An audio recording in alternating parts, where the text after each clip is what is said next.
Hi, everyone. Welcome to the Epic Vision Zone. My name is Jane Applegath, founder of the Epic Vision Zone, Conversations That Inspire. Each show, we offer you an inspiring person or message to bring you closer to your big dream so that you can live your epic life now. Thank you for being here. And if you're listening to the audio version, make sure you're following the episode on your favorite app. And if you're watching on YouTube, go ahead and subscribe so you never miss an episode. Our guest today, Dana Earhart, says you must be willing to work more intentionally on yourself than you do anything else, or you risk being the biggest limitation in your business. With 25 plus years in consulting, Dana has built teams from the ground up and led teams of 2 to 100 across multiple continents. It was almost 11 years ago, with a toddler in tow, when she took the leap, leaving a 20-year career in corporate consulting to launch her own business. Today, as a business growth strategist and the CEO of Dana Earhart Consulting, Dana helps transform overwhelmed and overworked 6 and 7-figure business owners to thriving 7-figure CEOs without the grind of being workaholics.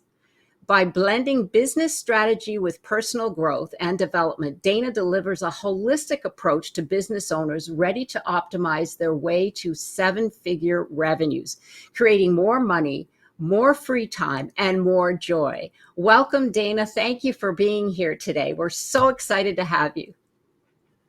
Thank you so much for having me. Just loved our conversation a few months ago and just really excited to be here. Thank you. Well, our pleasure. So let's delve in. I love your story. So, what inspired you to do the work that you do today? Well, it really is my life journey. I started in corporate consulting right out of college, and my 20s, I was completely focused on climbing the corporate ladder. I wanted to be that strong, independent female executive, the husband and the kids. That was just going to happen, but I was really focused on my career. And I was really fortunate that my 20s, the career progressed incredibly well. Made my first 6 figures before I was 30, bought my first house. As you shared, I was leading a team of 100 across the United States and in London. I was also in a situation where I boarded a plane on September 9th, flying out to Manhattan. I was in Manhattan on the 9th and 10th, and I was boarding a plane the morning of 9/11. I was fortunate. Obviously, I'm here. It was a traumatic day for so many of us. And that was the start of three things for me: the event there, turning 30. And then a couple months after that was my first visit to the emergency room and a cardiologist office. I was very fortunate. It was not my heart, but it was stress and anxiety. And what I realized at that point is that my entire life revolved around work. So while I was successful in my own right, achieving what I wanted, I didn't think about the consequences of how I was living. And fast forward to my 40s, when I launched this business, it was paramount to me to not only bring the tactical strategies to business owners, also to really help them create a holistic approach to growing their business, which also included taking care of themselves along the way. And that, as you shared the quote, that not only must you be willing to grow yourself, or you become the greatest limitation and liability in your business, it's also a matter of taking care of yourself along the way, because that's the only way that you can really bring 100% the best version of yourself to everything that you touch. And that's, I consider myself very blessed to be able to do what I do now and working with business owners, helping them grow their business while also ensuring they're getting the time they want outside of the office to spend with their family, with loved ones, doing things they enjoy. Yes, God forbid if we enjoy our life while we have a corporate career. I mean, Right. honestly. But wow, thank you for sharing that story. That is That is incredible. So I have a question for you. Were you in the airport ready to board the plane when it happened and then they grounded all the planes, or had you boarded? I'm just really, when you said that, I was like, where was she? Like, Great question. I was supposed to have flown directly home the night of the 10th. I had rearranged where I was flying out of because a client wanted to meet with me. We actually spent a good portion of the day of the 10th in the Newark Marriott Hotel, which I later found out is where several of the terrorists had also been staying. Um, and I was fortunate that I'd actually caught one of the last flights out the night of the 10th, but I missed my layover. So I was stuck in Colorado. And I was mm, literally boarding the plane that morning when my dad called me on my cell phone. And it was a very panicked voice. Quite honestly, I thought he was going to tell me something tragic had happened to my mom. mm, Fortunately, that was not the case. However, he did share what had happened. And at that point, I believe only one tower had been hit. So I was one of the last ones to board the plane. So I still boarded because I wasn't sure what to do. I just wanted to get home at that point. Um, and they had somebody come out of the cockpit who said, "We'd like to wish you a good day, but it's not." And he laid out what had transpired and said, "We need you to not only deplane, we need you to evacuate this airport because we will still be accepting incoming flights." And it was just an mm. incredibly surreal moment as we got off the plane because, of course, all of the TVs in the airport stemmed from the CNN towers in New York City. So it was all static, and Oh, except for oh. one little TV in one of the bars, and it's 7 o'clock in the morning at this point, but 100 of us must have gone into this bar to just look at this old TV with rabbit ear antennas so that we could see what was transpiring. Mm. Yes, how And surreal. it was very surreal. I was fortunate. A friend of mine's family lived in Colorado, and while I had never met them before, he put a call into them, and his sister came and picked me up at the airport, and they took me in for 2 nights before I could get a rental car to actually drive home from Colorado back here to Nevada. So while it was tragedy, I also experienced just the spirit of human kindness, and Mm. it was a surreal moment, and those are days that any of us who lived through it will never forget. Oh, all of us lived through it. I wasn't in the area, but we were glued to the television. I mean, it was, we didn't even go to sleep. I mean, we're all waiting for Right. the next, shoe to drop. But fortunately, well, I mean, other things did transpire. And it's interesting because that sort of was, in a way, a wake up call, because you said things Yeah. sort of transpired from there. It set Hmm. things in motion for what happened. And I'm not even Yes. sure if that was the trigger, but something in the back of my mind says, something in the back of your mind was saying, wow, life is short and you never know when anything might happen. So I'm so glad that you made that through all of that. And thank you for sharing your story. It's unfortunate that sometimes we need a slap in the face, a real hard slap, to Yeah. realize that work isn't our life. It should be the other way Right. around. But that being said, I love this. We've got, what's the one thing that really fires you up? Now you've gone Mm. through all of that and you have 4 steps to change. Give us some insight into that. Absolutely. I think, the four simplest steps to keep you moving, as a leader, as an owner of your business, is so often there's so many things put on our plate, so many moving or spinning plates, if you want to say, which one gets our focus in any given moment, that the best way to keep yourself in action are what I call the 4 Ds, and maybe there's a bonus. But the first D is simply do it. If there's something on your list, the most important task, give it your attention and your intention to move through that. If there's something on your list of action items that you can delegate then by all means move to delegation, whether it's professional or personal delegation. The third area is delay. Sometimes we have things on our list that, while yes, we want to make progress in that area, it's actually not directly tied to our overall goals and vision. So it is something that can be delayed, or what I often say, clients will hear me say, let's put that in the parking lot. Let's park that until Q4 or Q1, and we'll bring it back up and talk about it. The fourth area, or the fourth D, is what I like to say is dump it. Oftentimes we have things that in a split moment we thought needed to be added to our list, but the truth is it doesn't need to be done right now. And the bonus D is distractions. And that's where you want to eliminate distractions and really, I think of the bowling alley with my son when he was a lot younger, and you'd put the bumpers up. So Mm. create boundaries and don't let yourself get distracted with those shiny objects that really will not add to your movement towards your goals. It will only distract you and take you off course. Mm. I love those. Do it, delegate, Mm-hmm. delete, dump it, Yep. right? Yep. I love that. Well, And and delay. I and guess there was a do it, delegate it, delay it, or dump it. or dump it. Yeah.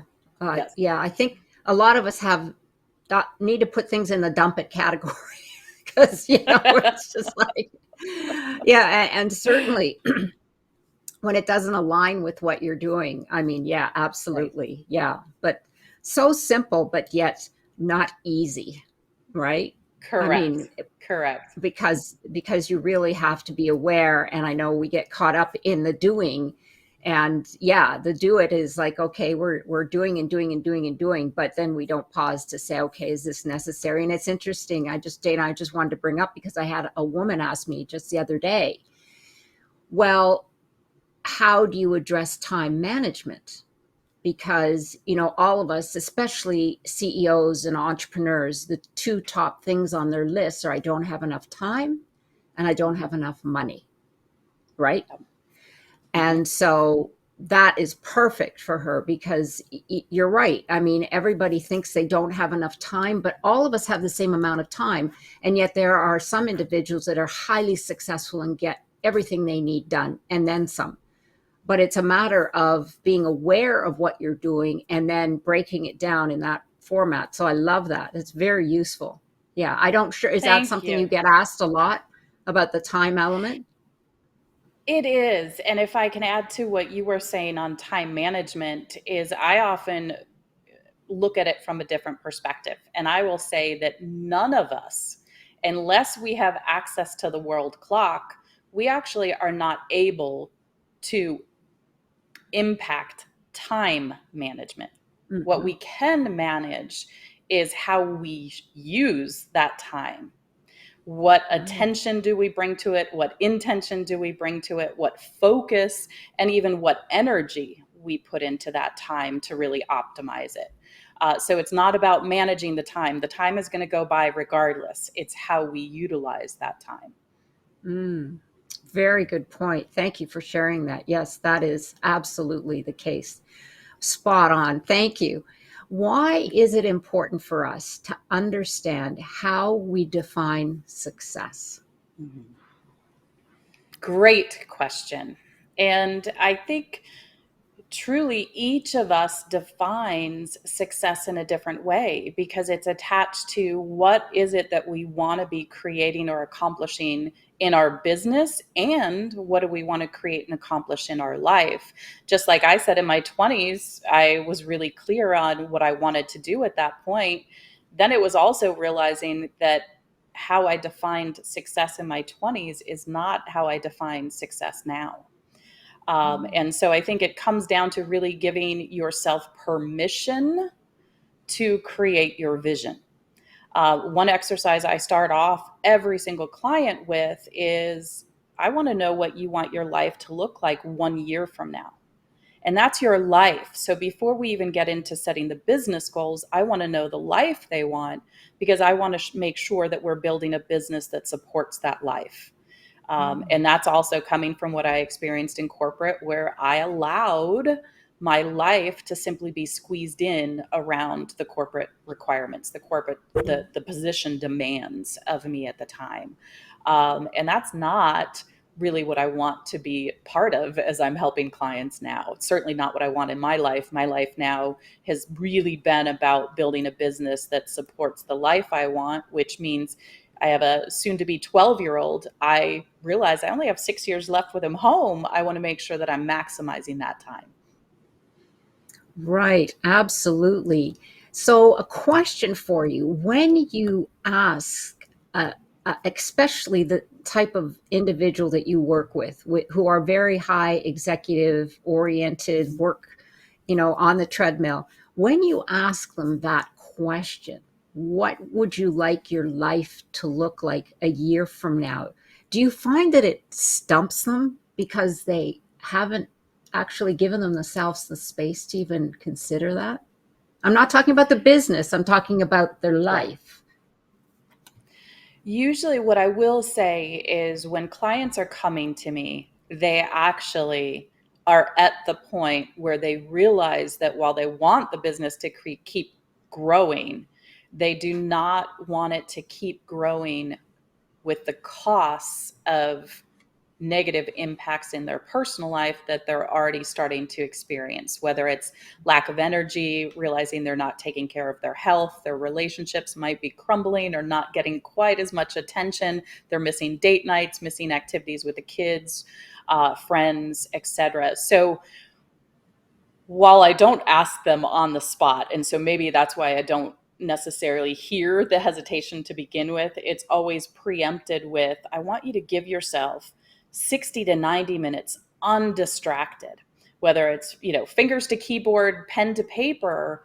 I want you to paint a picture with your words of what you want an average day in your life to look like 1 year from now.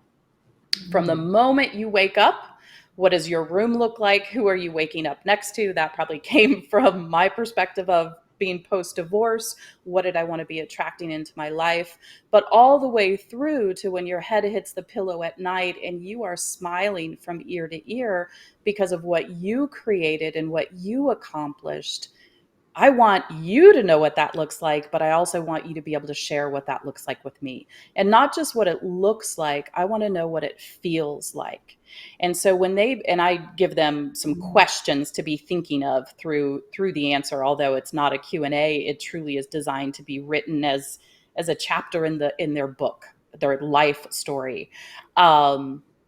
A lot of them have fun with it, and I've had someone type up single space 7 or 8 pages of what that day looks like. So when they get permission to do that, it's actually beautiful, because then we use that to build out the goals.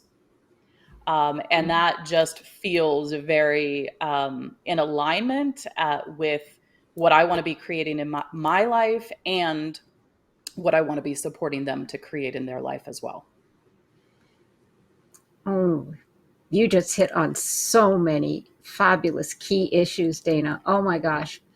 The thing that you said you want them to feel, of course, the feeling is everything, because that's the It is. emotion, right?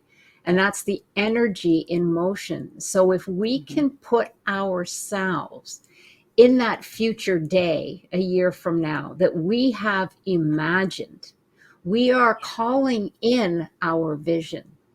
We are Yes. calling in our vision to us. Mm-hmm. And that's why it's so magical to have that, not only the permission to imagine, but the permission to then share it with someone, because then that makes it more real. And I love that. And that's great that people just continue on. But the key here was that you gave them permission. And once they have that, then they allow themselves to get inspired by Mm-hmm. what they know can become a reality, because we all create our own reality. So that is a fabulous, fabulous exercise. Question, do you do it yourself every year?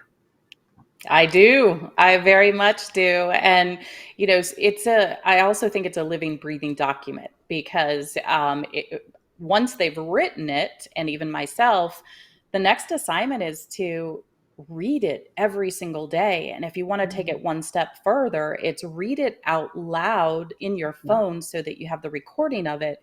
And then you can listen back every single day in your voice, in your words of the exact life you're creating because it's been written or it's been written as if it is already here. It is that day you're waking up and this is the life you have. Because as you said, it is the feeling leads to the beingness. Yes.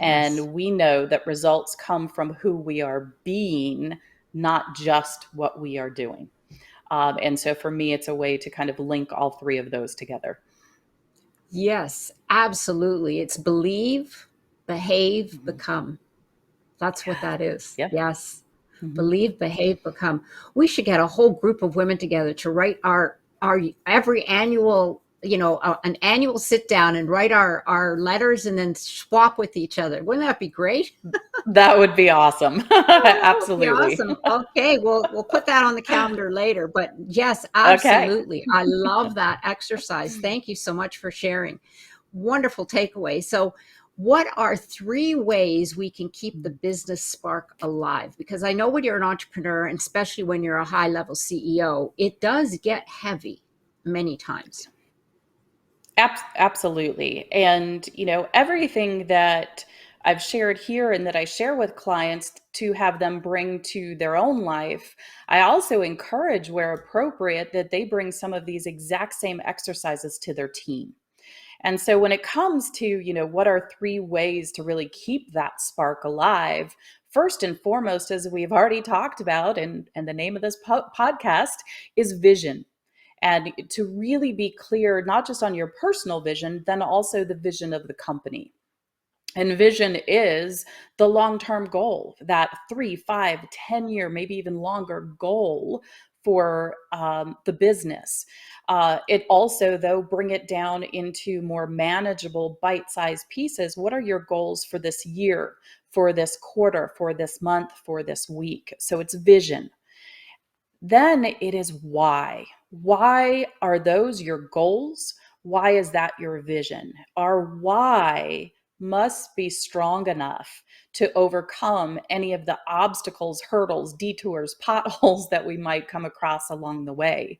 And when we know why we are aiming for something, let's take a financial goal. If someone's goal is to hit $1 million revenue in their business, it is never about the money. It is always about what the money can do for them, whether Mhm. it's more team, whether it's more advertising, whether it's office space, whether it's more time to spend with a loved one or a vacation, retirement, house, whatever it might be. It's what does that money do for them?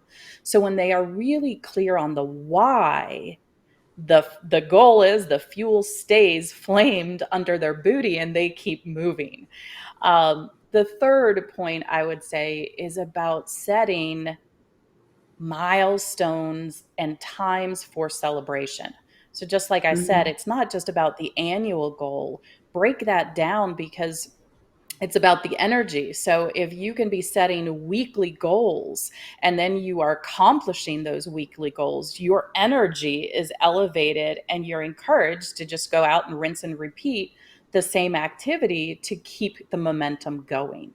And so, not just for yourself, set those opportunities for the team also to build the cohesiveness, the camaraderie, the working together to achieve the milestones long before that annual goal or that 5 year vision. And I think those three things are part of the secret sauce to really keeping that spark in place and keeping the momentum going.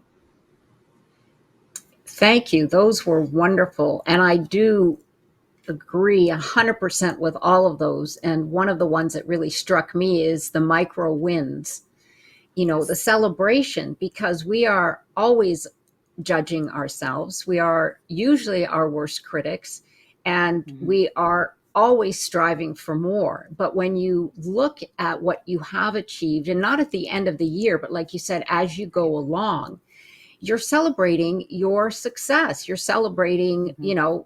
whatever it was that you did that year, and that week or that month. And that's so important because it gives back. And like you said, it fuels your energy, and it lifts your emotional state as well. So you're not just feeling heavy and burdened with, oh my gosh, next week I've got to do more of that. No, it's like, yay, I did it. you know, and that all comes to play, right? At the end. Yeah, Absolutely. for Absolutely. sure. There's an exercise that I share with clients and I do myself, and it stemmed from my years in corporate. I was the individual who I may have hit 90% of all the tasks on my plate out of the park, did them incredibly well. Yet every night I would be going to bed thinking about the 10% that I didn't get to, Mm. that I made a mistake on, that I didn't take as far as I could.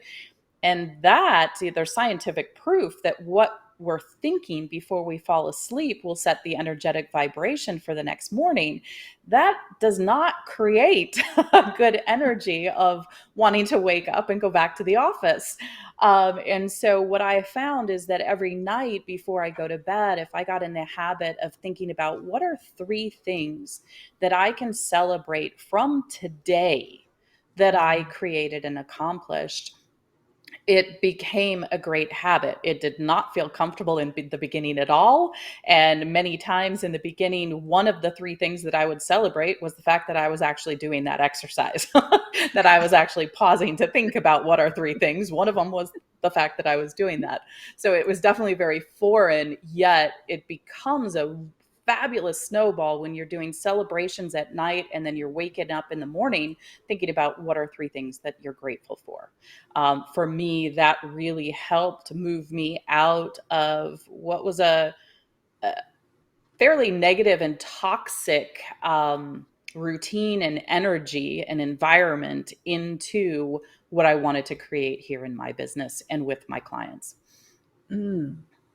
That is a fabulous practice that we all Mhm. need to do. I mean, really, I love that you said that it affects your energetic vibration when you wake Yeah. up. And it's no wonder that a lot of us wake up feeling heavy, feeling, oh, another day. Oh, there's so much to do, even just getting out of bed. It's like, Mhm. but yes, absolutely. I mean, that is, wow, that for me, I Mhm. wasn't aware of that. So that is something that we all need to practice. It doesn't matter if you're an executive or not. Just go to Correct. bed with some positivity as opposed to thinking of the to-do list for tomorrow, because that's Mhm. usually for women, especially because we have much on our list besides the work. It's the house, the kids, I mean, it just goes on and on.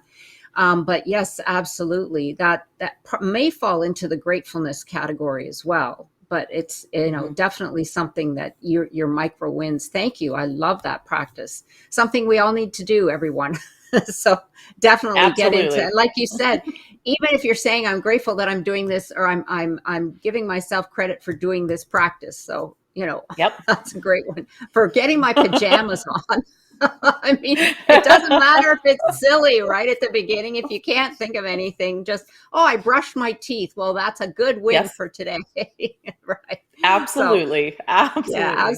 absolutely. So, we have talked about why it's important to Mhm. work on yourself with self growth and development to help grow your business. Can you delve a little bit more into that? Because I know that this is a big area today, especially in the work that you do in self growth and development. And you touched on it a little bit, but is there anything more you'd like to share with us in that area? Absolutely. It was about 20 years ago, after kind of my awakening at 30. Um, I was introduced to a personal growth and development company. I went on to do five or six different levels of leadership courses with them: high ropes, low ropes, classroom, out in the wilderness, all of it. And it just really opened my eyes to the fact that two things. One, we can be a victim or a victor, and that choice is ours every single hour of every day. And that, that really was my first awareness of empowerment and choice, and that what we experience in our life truly is our choice, and what we do with it, how we respond to it. The other element is that you're either growing or you're decaying. And that was a Mm. rather depressing thought. Yet it made so much sense, because if we are looking to grow as business owners, if we're wanting to grow our business, grow our teams, that growth starts with us. Because how in the world, as the leader of that organization, if we're not committed to continually learning and evolving and enhancing what we're creating, how in the world can we expect that to happen? And just even thinking about team development as well, when it comes to hiring, I think one area business owners could improve is you don't hire for where you are, you're hiring for where you're going. Mm. Along those lines is, you're not going to get the growth by staying stagnant with the team you have. And so, what are you doing to continually invest in that team, lead that team to more growth? Because it is true, your team is as strong as its weakest link. And as the Mhm. leader, we want to make absolutely certain that you, staying stagnant, do not become that weakest link. We want to make sure that you're really in that growth mode and in a growth trajectory. Yes, absolutely. It's so vital. I refer to our minds as our library. And if Mm, we don't keep feeding our library, there's not enough to pull from. Like when knowledge is very mhm, important, and the more knowledge we have, the more we get to pull from that knowledge. Like you've learned about the power of energy and the power mhm. of doing these successful habits and practices that you come in that help you grow not only in your life but then takes it over into your business because Right. you know bring your team in. And I love that you said when you hire, you don't hire for today, you hire for the future. Wow, that's a light bulb. Yes. Absolutely. So yes, thank you for that. That really makes a big difference in everybody's viewpoint and why the self growth and development. And that is huge today. And it's more prevalent in women than it is in men. It's very It is. interesting. Yeah, it is. That could be a And whole nother show, right? I know it could be, and I really feel that shift is coming because I was saying to someone that the top five leadership qualities today in today's world, because everything has shifted so much and everything is chaotic and things are just going to keep changing exponentially, especially with AI and technology and so on and so forth, and jobs and people wanting to be hybrid or working remotely. The five leadership skills are all feminine energy. It's empathy, communication, Yeah. collaboration. There's two others that don't come to mind, but they're all from the feminine energy. So I thought that's very Mm. interesting, you know. So That is wonderful, interesting. And I will isn't it? say that about half of my clients are men. So there is definitely a population of men out there who do exemplify those five traits and do want to continue to evolve and grow so that they can grow their organization. So that's a good sign. Yeah, absolutely. I'm with you there. Well, you say that you have a holistic approach to business. I love that. Can you explain what that looks like and why it makes a difference?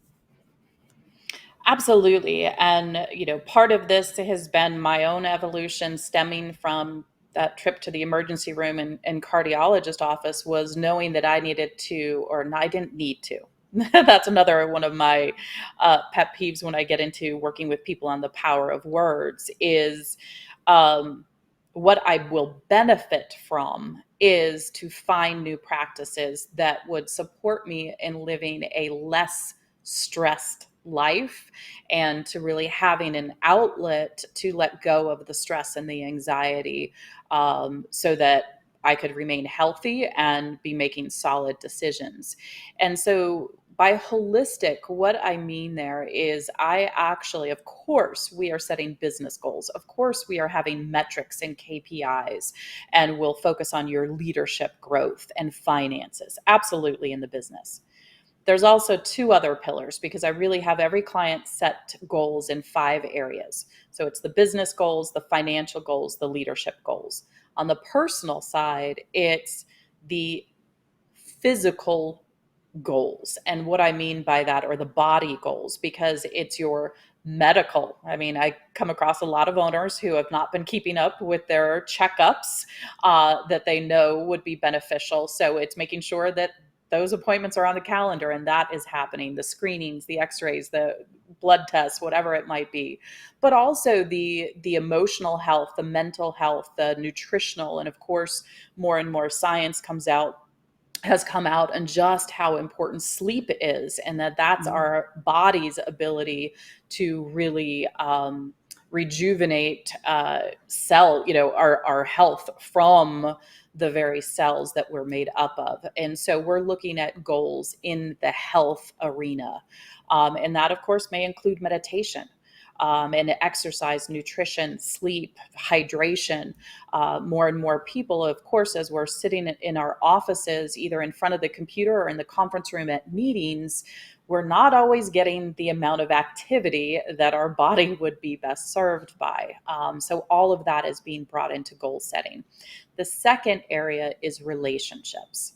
And this starts with the relationship with ourselves. And sometimes it's about self-care. Sometimes it's about taking ourselves on a date, and getting back to our hobbies and our interests. It also could be making sure that we are actually having date nights with our significant other. I have some who have children at home and they want to, or even when they're out of the house, make sure that they're setting time to really continue to nurture the relationship with their children or with their parents, with their girlfriends. And that's the opportunity to really focus on the life outside of the office, because what we also know to be true is when we are feeling happier, more joy filled, more joyful, we will show up at a higher energetic level when we hit the office and are leading that organization as well. So it's really, that's the holistic aspect of ensuring that our personal life is not coming in last. I actually start with those two goals, even if it's simply what's one thing this week that you can do in those two areas while we continue to work on the business.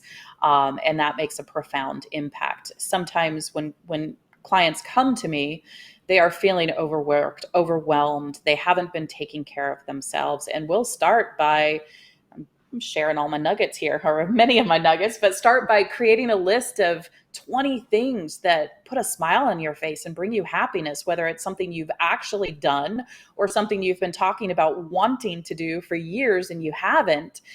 I ask you to make that list of 20 things, and the next step is pick one of them and put it on your calendar sometime in the next 7 to 10 days.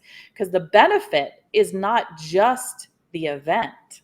When we put something we're excited about on our calendar, we get the momentum and the excitement leading up to the event, during the event, and then we have the post glow after that event.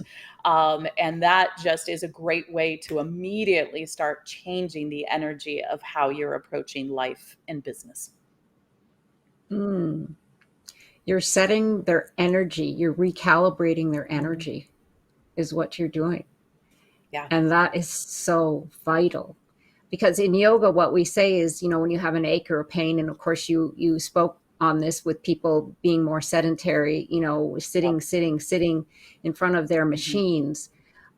You get up and maybe your legs are stiff, your back is stiff, whatever, and I say it's stuck energy. So to get it Yeah. moving, just move your arms or lift your legs, Mhm. or but yeah, when you look at it that way, you're thinking, okay, yeah, it does feel like stuck energy. And when you start to Yeah. move that energy, then you're moving the energy around you as well. So yes, Mhm. recalibrating your energy is just vital. And when you're absolutely right, when you make a point of going to something that you enjoy doing on your 20 favorite things, you do get Mhm. excited about it. It's like going on a Absolutely. trip, when you build the momentum, and then you're looking forward to that day, you're looking forward to that week. And of course that radiates everywhere you go, from your Mhm. house to your office, to the people around you, and they're like, why are you so happy? Well, I'm going to treat myself today. Or I Yes. say, Dana, I say, how we say things for a special occasion. I say, Mhm. wake up, women, you are the special occasion. You are the special 100%. occasion, right? And when I you put it like that that. way, they go, wow, I like that. I think you're right. I am the special occasion. So Yep. the next time you're thinking of it, just say, wait a minute, I'm the special occasion. I'm going to do it Mhm. now. Yeah, Yeah, just I like fabulous. that. Well, speaking of on that vein, I love what you say here. You say, I focus on your mindset and the power of words, teaching the principles of neuroplasticity and daily practices as key components for success in business as well as life. Now, I just love that comes off your website. And do you want to give us an insight into that?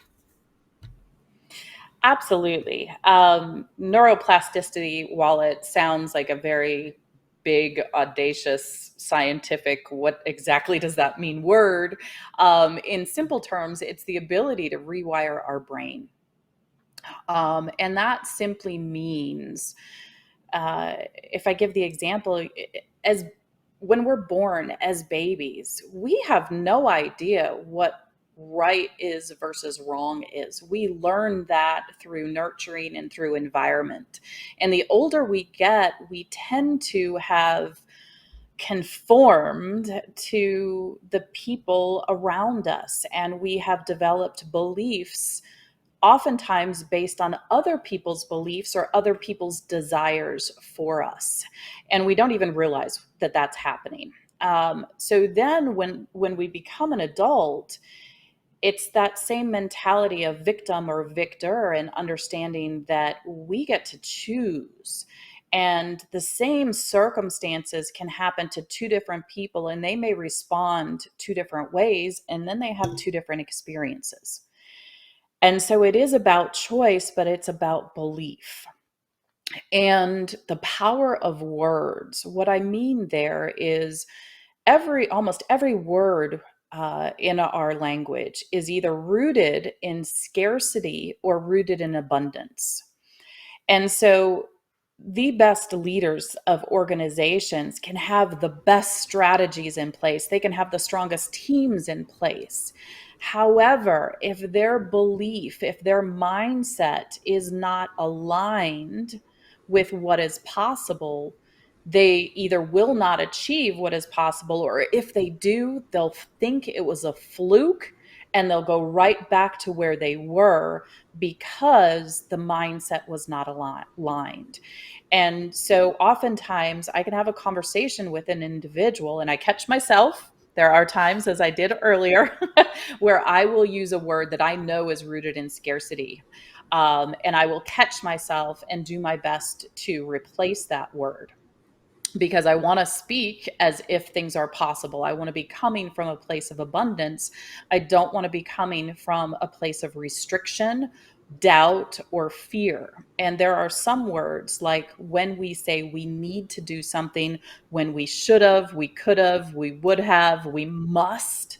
I think Mm. need and must are the two that always give me the stronger, or that allow me to show the strongest example.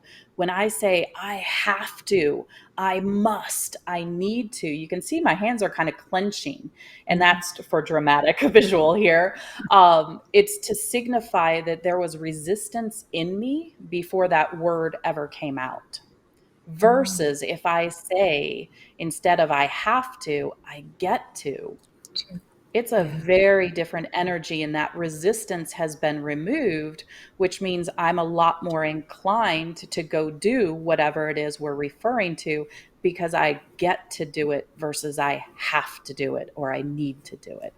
And until people hear that explanation, I know I didn't know there was a difference in the words until I started studying this. And quite honestly, I studied it for years before I actually realized it was part of neuroplasticity.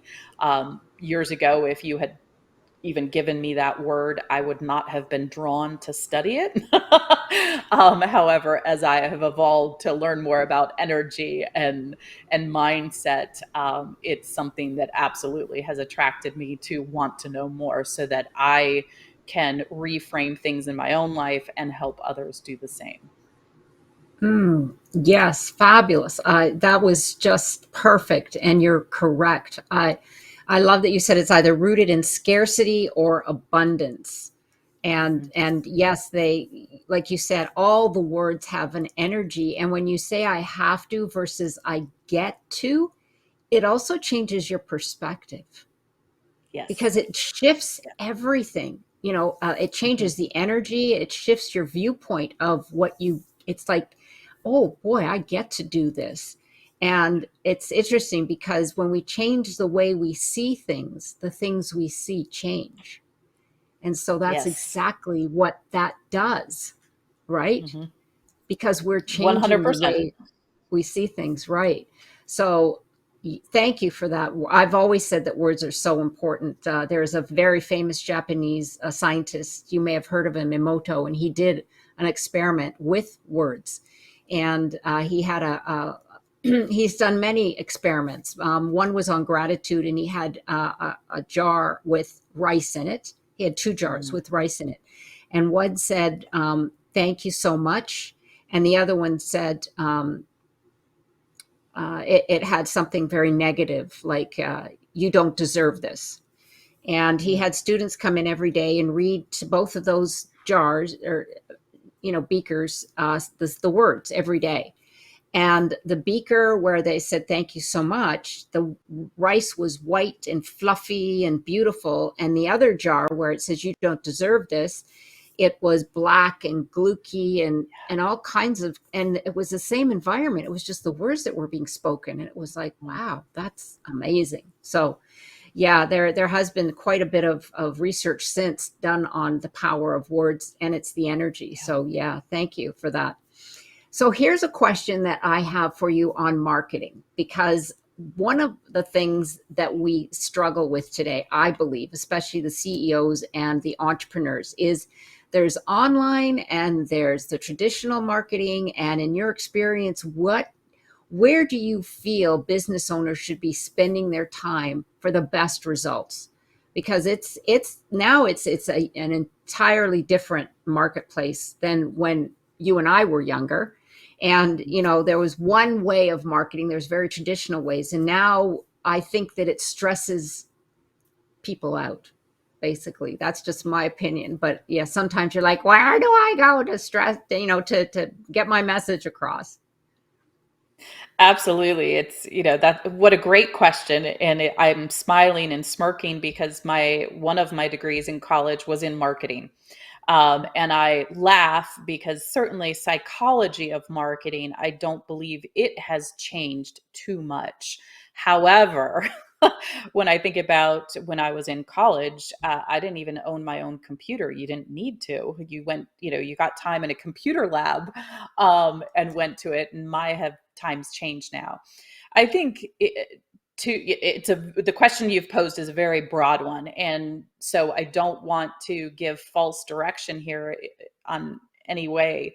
I think it depends where your clients are, where your ideal target market hangs out. And if you can reach that target market through online marketing and it's economical for you, then by all means do online. If you're in industry where you can reach your ideal client better in offline marketing, then that's where you need to be.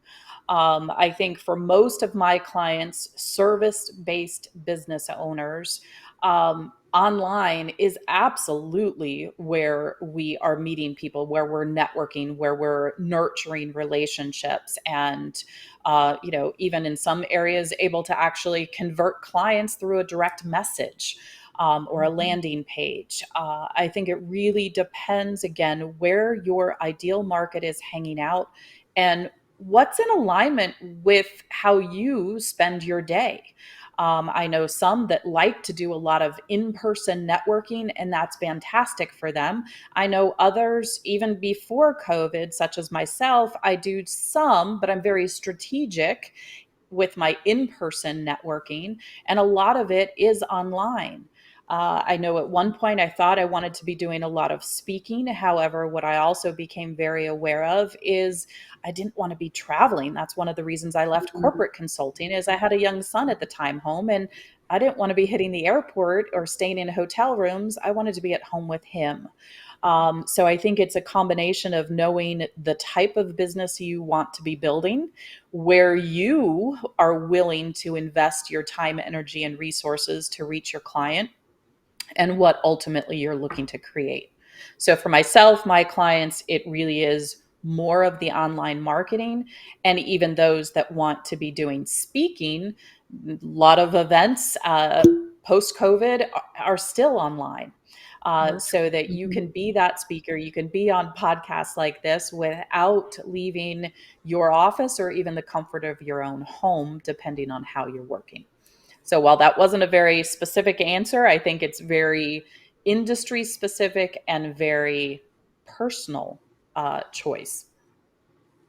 Yes. No, I think that was perfect. And I love that you brought in the personal choice because a lot of Mhm. people, they get so on the business track, the go, go, go. And well, I don't really want to do this. There's that a word that we don't want to use.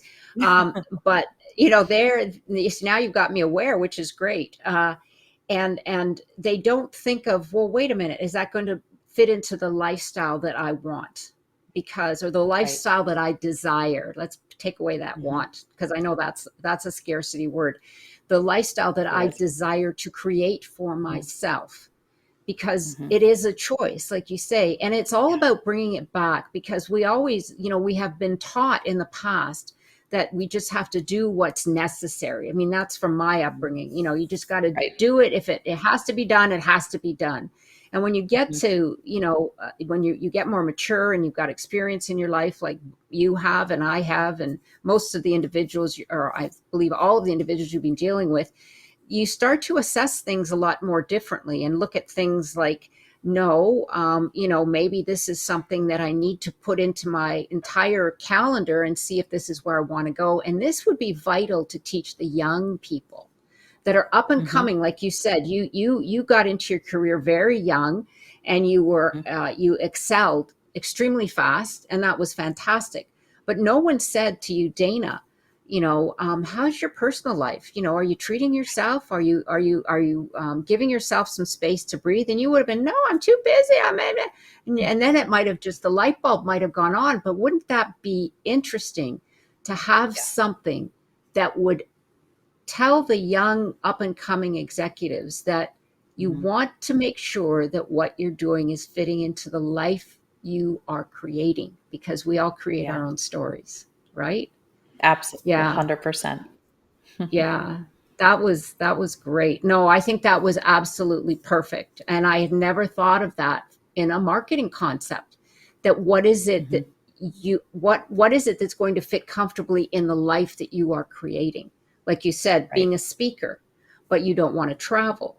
Are you comfortable being online? And do you want to be online? Is that your gift? If not, maybe that's a delegate, right? Like one of Mhm. those things on your Yep. list. So absolutely. No, that was perfect. I loved it. So tell us, what part of your business excites you the most? Hmm. I would say it's no question that it's the work I get to do directly with clients. Just knowing that I am part of something so much bigger than myself. And quite honestly, just even bigger than just that one person. If I looked at one particular client, it's knowing that the more they are guided to be the next best version of themselves, every person in their life benefits from that, from their spouse or their loved one, their children. I have clients who tell me they've taken some of our exercises to their dinner table with their kids to talk about what are the high lows of the day, or what are their goals, what are their visions, what's on their bucket list for the year. I do a bucket list with my own son of what experiences does he want to have in any given year, so that then I can be looking at and making sure that we're creating those, or I'm creating those experiences for him. So it's knowing that I'm impacting them as a leader, and that they are developing their leadership skills, because many of them don't have leadership experience. And sometimes they're not even clear on the difference between a manager and a leader. I Mm. also, and I don't want to offend anyone with this, but the word boss is a word that I cringe at because to me, boss is about the individual's ego. That is about what's in it for them, where leadership is about what's in it for what they're trying to accomplish, whether it's one person, whether it's a team of 30, 50, it's the collective accomplishment. And I'm also the type of leader who believes and encourages in other leaders that you actually are there to support your team. Your team isn't there to support you. It's the reverse. It's you are there to ensure that every single one of your team members has what they require to be successful in their position, and for the collective team to accomplish their goals. And so that is absolutely what lights me up. I'm someone who believes you can lead from the back of the room by encouraging that you're empowering your team and giving them the tools to be successful. That's what lights me up. Mm. Absolutely. It's a domino effect. You're not It is. affecting one person, you're affecting many. Because Yes. even if they don't have a family, they're going out and then using the tools that you have given them to inspire others, and Mhm. so on and so forth. So it becomes, yes, it grows. It just grows Yeah. exponentially. And the more individuals that understand, like you said, leadership, and of course, self Mhm. leadership is extremely vital. And that's people investing in you, that's them taking leadership of Correct. themselves, right? That's Mhm. putting them as the luxury of their life. Stop Yep. hiding. You are the special occasion, you know? Yes. And absolutely, I love it. Well, one critical message, if there was one, that you would want to share with the world, what would it be? Great question. I think it's to really give yourself permission not only to believe what's possible, to also then know that you're worthy of creating the exact life and business that you've envisioned. Mm. I think so often we allow our beliefs to settle into mediocrity, and that doesn't serve anyone. Yes, absolutely. It sort of goes to a Rumi saying when I think of it. It says, do you accept that you are a drop in the ocean, or do you accept that you are the entire ocean in a single drop? Oh, that's a good one. Yes. Yes, absolutely. Because we Absolutely. are. And we are. I like that. And I also like the idea of we are the whole ocean, and yet we also have the power in our ripple effect for everyone else that we touch, those that we know and those that we don't know. Yes, absolutely. Because it's a collective energy. I mean, Hmm. it really is a collective. I mean, whether you want to call it God or the universe or a life force, it is a collective. Hmm. Best way to describe it is when you go into a room and let's say they've got a great speaker and you can feel the energy in the room. I mean, nothing even has to be happening. People, there's an energy that's in that container. And the same goes with if it's something that's very like when, okay, 9/11, when you had all those people crowded around that television. I'm sure it was the energy was heavy and very somber. So it is a collective energy. And so, Yeah. yes, absolutely. Yeah, we have the potential. One of the things that um, Cantfield said this. He Hmm. said, the greatest plight of the human being is knowing that you have more potential and not using it. See, Yes. that's it. That's it. It's Yes. because we have that Hmm. potential. So, absolutely. So, give our audience an idea of your program, where they can find you, and any more information. And we'll be sure to have all of this on the Epic Vision Zone bio pages as well. Thank you so much. As I've shared, I do work with service-based business owners who are really looking to grow and optimize their way to seven figures. So they come to me, whether they're at their first six figures, whether at multiple six figures, really wanting to streamline and simplify their way to seven figures and more. Some clients do come to me already been at seven figures, yet they realize there's a lot of room to really streamline and simplify the business. So we're doing that while they're continuing to grow as well. I do have multiple ways to work with me, and it really depends on what you're looking for, whether it's private coaching, where we're really looking at personalized, customized pathway to helping you achieve those goals and working with the specifics that you're facing. Some of you may not want that private coaching. You're looking for education, accountability, community, and the opportunity to learn through other people's questions and challenges as well as your own. That I do also have as a group program. It's a year-long program called the Optimized Seven Figure Business.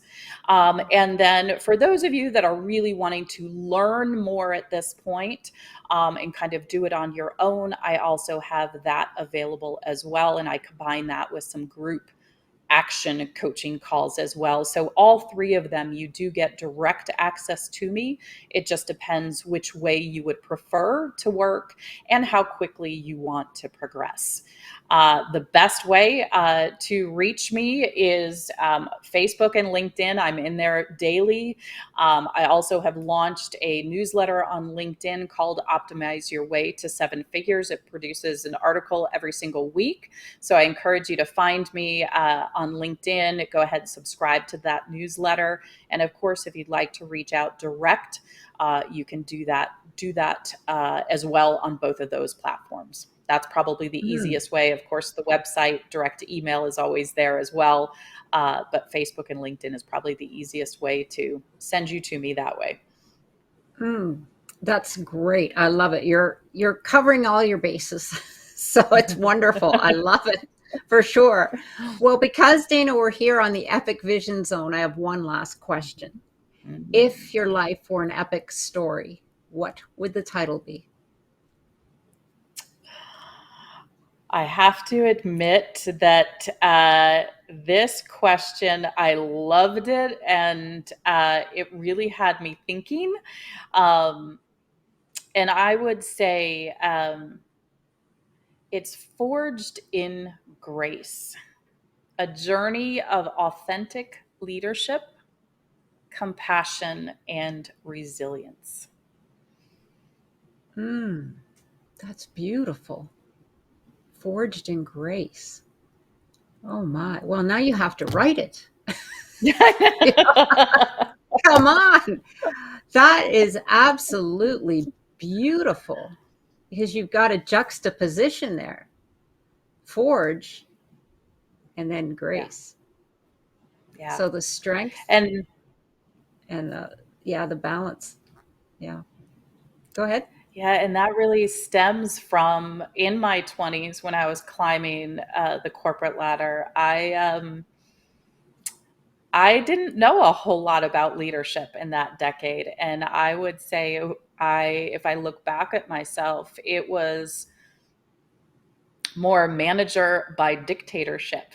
Yep. And I had a compliment from one of my counterparts. He oversaw another department at one point. He's like, Dana, I learned the most from you, but you were the hardest one to work with. And that was in my 20s. And so that, at the time, it hit me, well, great. You learned the most from me. Like I just took that and I went with it. And then I'm very happy, grounded, and proud to say that I've learned that you can learn a lot from me and I can be the easiest person to work with as well. And so I don't know that I had thought that through when I used Forged in Grace. And yet that is the perfect example as I've done more work on myself and learned that there is nothing wrong with grace and there is actually a lot of power and strength in grace. You don't Mm. need to be that dictator to command attention. You can get it, you can earn it, you can receive it just as well through grace. Absolutely. In fact, it resonates more through grace. Mm-hmm. It Yes. will, and it'll transform more through grace. It's like the butterfly, you know, Mm-hmm. it from the caterpillar to the butterfly. It's a transformation of grace. Yeah. It's not being hit on by somebody or shaken up. Yeah. You got to come out.